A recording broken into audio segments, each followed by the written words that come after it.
Leon, congratulations on your victory tonight. I know you said you would have liked to get a finish, but given everything that was surrounding this fight and all the emotions, I mean, how satisfied are you with the result tonight? I think it was one of my best performances, you know, but I thought it'd be a way more active fight. He's went on his back foot straight away, and I thought, what's this guy doing? You know, after talking all that shit that he did this week, before he come out and do more, you know, but I feel like he's done it before. He gets the fight up and just show up and just don't show up, you know. You think the game plan that he used was pretty surprising, whatever it may actually have been. I mean, did you think that early on, is he trying to bait me into something? Like, is this some kind of game? Like, what's going on here? Or when did you realize that this is just going to be what he does? Yeah, 100%. Because I came out orthodox for the first round, you know, and I was waiting for the charge forward like he normally does, and well, I feel like the pressure got to him. I feel like the switching the stances, my range, it all just threw him off, you know. Just kind of went in like a little shell. It didn't come out of it, you know. How challenging was it for you as well to stay controlled, right? Because you talk about being controlled with the emotions of fight week, but then you got to go in there for 25 minutes and be controlled. Like, how challenging was it there to keep the proper mindset? It was hard, you know. Like even to the weigh-ins yesterday, I was like fuming and shaking, and but I was after speaking to my mom and my coaches, and just okay, just like fuck this guy basically, and just focus on yourself. This is what he wants. He wants you to come out there and fight emotional and like try swing and take it down, you know. So I thought, okay, this is like also what he said is fucked up, but just switch it all off and go out there and do your job, you know. The grappling exchanges, a lot of your takedowns seem to come right after his. Did you come into this fight saying, I want to show I can grapple, or was it kind of responsive to be like, now I got to take him down? No, it was definitely a plan, you know. I'm a great grappler. I just like striking, you know. I think I took Usman down, never taken down for his career, took Colby down, I grappled him. So I feel like as I'm learning and growing, I was keep showing more and more of my skill set. I've always said I'm a mixed martial artist. I'm not a striker, you know. And tonight I was able to do that. I grappled two of the best grapplers in the division, you know. And yeah, let's keep raining and keep improving, you know. There's been a lot of talk about the exchanges between you guys. I mean, obviously there's the fight game and people fight, but do you feel like there should be some kind of a limit, like an honor among athletes of like, hey man, there's certain things that are just off limits that we don't touch with each other? Yeah, 100%. I feel like kids are out of it. I feel like a murdered parent should definitely be out of it. It's just like I don't get how I use that as a way to sell fight or entertainment, you know. And I think that's like putting him in the shower. I think my reaction to it kind of like threw him off a bit. I felt no one were feeling what he's saying, you know. Like the fans turned against him and the media was like, what are you doing? I feel that, but he's a coward and he's always been a coward, you know. Even when he lost the fight, he keep making excuses that I won the fight. Even if Usman knocked him out and broke his jaw, he's like, yeah, it was Mark's fault. He's always someone else's fault when he loses, you know. As champion, there's always going to be a target on your back, but does it feel like a weight off because of the emotion that was surround this fight? Yeah, 100%, definitely. I feel like it was definitely one of the most emotional fights I had to deal with, as far as like the comments that he made. Well, like I said, I got a great support system around me, and they definitely got me in the right space to go out there and compete as an athlete, you know, because in my mind and my body, I wanted to go out there and have a war with him, but when I told my coaches and my mom and everyone just said, okay, like, just shut it all off, 25 minutes, and after that you can deal with the emotions after, you know, and I was able to do that. Dana was here earlier. It kind of seemed like Bilal Muhammad would be next, being that he's the backup and all that. But Dana said, I'm not ready to make that decision right now. Yeah.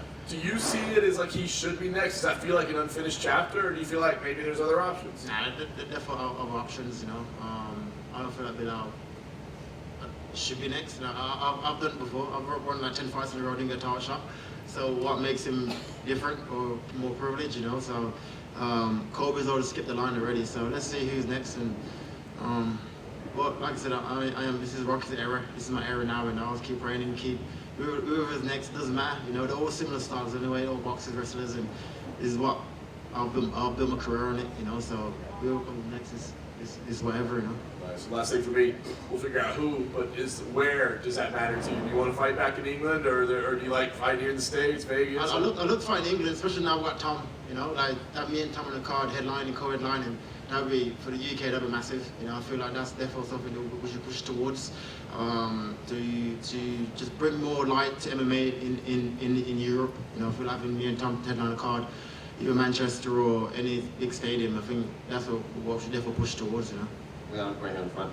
Kind of going off of that, Dana was here and announced the official signing of Michael Venom Page to the UFC. He's going to be fighting Kevin Holland in Miami. So would that be a fight down the road that, you know, that could headline a massive stadium, a big arena in the UK? I don't know. You just go to the UFC. I don't think it's nowhere near a title shot. Yeah, I don't know. That's like, I don't know. I feel there's way more people that so more close to the title shot than Page, you know. But yeah, fair play. Did you see, happen to see Shafkat's performance? Because he seems to be the other one that people want to see you fight at some point. Yeah, I did. It looked alright, you know. I think Wonder Boy is kind of getting past it a little bit. He's like 41, 44 years old, and obviously he went out there and did what he did. But yeah, if he's whoever's next, I don't care, you know. So like I said, this is my era. My aim now is to beat George record. That is my aim, you know. And so whatever get me there is whoever's next, you know. Do you first, because before this fight, you said that if you beat Colby, you could foresee him retiring because you don't really see him fighting these young guys. But he was in here saying he's going to be here for a while and he wants to work his way back to the title. Do you think eventually you will see Colby again down the road? No, definitely not. I don't believe so. I don't believe so. Like, this guy says a lot of shit, you know. So this is his third shot on a title shot. This one was a given. He went to fight for the title. He beat Macedo and then got a title shot. Sat for 2 years and got a title shot, you know. So he's a long way away from fighting for the title. I can't see him going out there and fighting Shafkats and these guys of the world, you know. I just can't see it happening, so let's see. He just a few minutes ago, he was here. He called out Wonder Boy for his next fight. He said he has unfinished business with him. What do you think of that fight possibly down the road between Colby and Wonder Boy? I don't know. I don't care. You know, I don't know. Leon, I gotta ask you: were you surprised at how much stronger you were than him in the cage?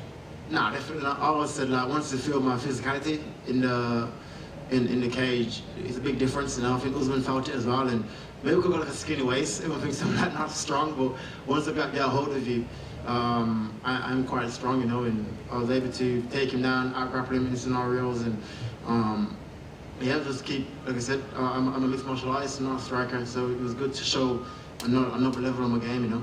And how close did you think you were with those submissions? Close. That first shot, that front one I got around his neck before he spun out of it. That was tight, you know, and even the triangle with the arm bars I was attacking. A few of them was close, but it did well to survive and defend them, you know.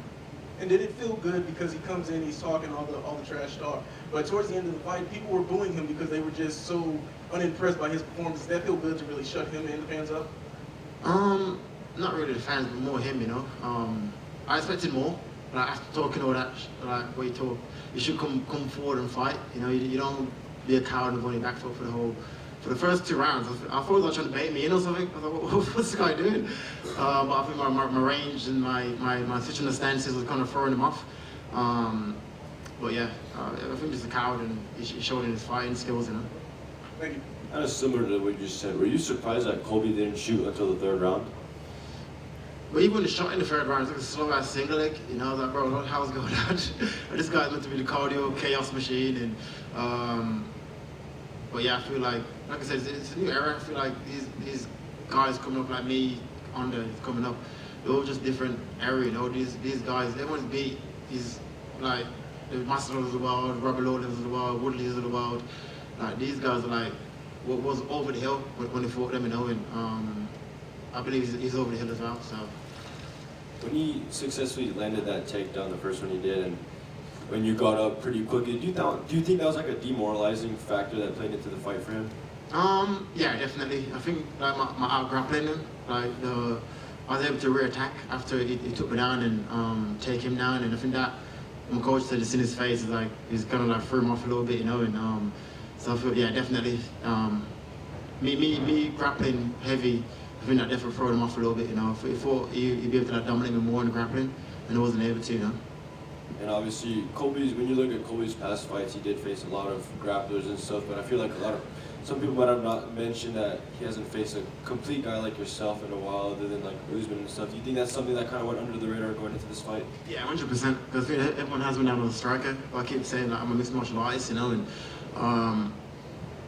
I'm good everywhere the fight goes, you know. And these guys, I've fought these guys my whole career, boxing, wrestling kind of style. They're all, like, from now to my next 3 fights, they're all similar.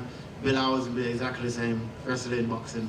They're all, Usman, Colby, they're all the same. You know, I feel like we need some new challenges and new different styles to bring more out of me, you know. And last one for me, I know these guys aren't in your division, but there was a little scuffle inside the crowd between Sean Strickland and Dricus du Plessis. I mean, did you get to hear about any of that? I did, yeah, I saw the video. Fair play, you know, like, if Dricus talk shit, you should be able to back it up, and like I said, Sean was about it, and he did what he did, you know, so fair play to him. Leon, down here to you. You talked about George St. Pierre's record there, 9 title defenses. Yeah. This is your second. Do you believe that you have the skill set to surpass that record and become the greatest? 100%. Like, why not? You know, like, no one thought I'd be able to be a world champion. You know what I mean? No one thought I'd be able to defend it. No one thought I'd be able to do what I'm doing, you know. But I got a solid team behind me. I got a solid belief in myself, and either got a lot of respect for George, but I truly believe I can beat that. You know, George messaged me last night, obviously because of the press conference, what happened, and just I was giving advice and how to, like, I was channeling my energy into a positive light, and so I got a lot of respect for him. You know, but I was still a young guy that's trying to chase to be. I consider him the GOAT, you know. So I want to surpass him, and I definitely got the skills to do that, you know. And it seems that you're pretty fluid when it comes to a timeline for a return. UFC 300, April 13th. Would that be an amazing opportunity for you? Yeah, why not? Why not? But like I said, I'll go home first. If you can get back to, like, get me a top on the card, that would be my #1 choice to fight in the UK again. But if that's an option for 100, then why not? Talking about Sean Strickland, I don't know if you saw him leap to your defense and defend you about what. Yeah. I seen it. I was like, before the fight, like, calling like middleweight like fights, and what he said was true. You know, like, so I might message him after this to say, you know, like, fair play to what he said, you know, and even though he acts like a mad guy, but clearly he's got heart. You know, he's a man, and Kobe ain't a man. You know, and so yeah, fair play to him. And I asked you this before the fight, and I don't know if this has changed since you shared the octagon with him. Do you think that this adds anything to your legacy, or? It's just another guy in the way. I said it before the fight, you know, he's just another opponent on my quest to be the best of all time, you know, and I didn't take it personal until we said what he said, you know, and then it changed a lot for me as far as, like, how to approach the fight. It took a lot for me to, like, just, like, switch it all off, and even like yesterday at the weigh-ins, I was still fuming, you know, and but I had to, like, switch it all off and go out there and compete, you know. Colby, one here. Colby is in here, and you sort of doubled down on his comments about your late dad, just saying, "Why do I feel bad for him?" Is that something you expect from him after the fight, just because he's sort of always in character? I don't know how to answer that, bro, to be honest with you. It is what it is. Hey, Leon, you were feinting the knee quite a bit. Do you think that made him think twice about wanting to shoot on you? Yeah, for sure. Especially when I was throwing like teeps to his stomach, and I feel like the fake in the knee, because he shoots always to the right side, to the first hit. So I feel the coach kept saying, like, keep teeps going, keep faking it, you know. And I think switching of my stance as well was going to throw him off his range, so he couldn't get into, like, a rhythm like what he normally does, you know. And I could see him come from a mile away. He threw the same slow uppercut, the same hook cross. He did the same thing for the whole fight. He didn't come out his rhythm. He didn't do nothing different from what he done for the last 5 fights. You know, I feel like that shows that this is a guy that makes excuses for himself. You know, like, he blames everyone around him for his losses. Even Kamaru broke his jaw. He's like, "Oh, Mark, stop the fight." Just blame Mark for shit. I was like, bro, like, maybe go back, improve yourself, like, work in areas that you could improve and come forward, you know. But it is what it is. You won a lot of awards this week at the Worlds. I guess, how does that feel? You know, Fighter of the Year, Knockout of the Year, Upset of the Year. Like, how does that make you feel? Nah, it feels good, man. It's been like 2 years of pandemic. Remember, took me out the rankings and all that shit I went through. So now I'm here, sitting on top, laughing at everyone, and got my belt, second title defense, winning awards. It feels good. It feels it's a credit to me. It's a credit to my team for the work we've put in, the belief that we got in ourselves when no one else did, and I'm just proud of myself, you know. Which win feels better to you, beating Kamaru or beating Colby?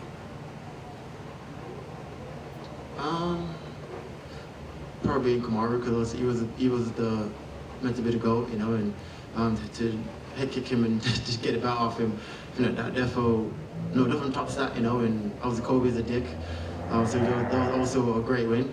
But for us, like achieving a goal, a lifetime goal, beating Kamaru was the win, you know. And finally, for me, if you had your way, you know, there are a few people out there who do you want to fight next? I know you don't really like to call people out. Yeah, but I'm the champ. I need to call none of them out, you know. So I'll sit back. I'll speak to the UFC, speak to my team. We'll make a decision. I'd like to be active though, you know. I only fought twice this year. I'd like to fight 3-4 times this year. So I'll speak to my team and let's figure it out. Thank you. Thank you.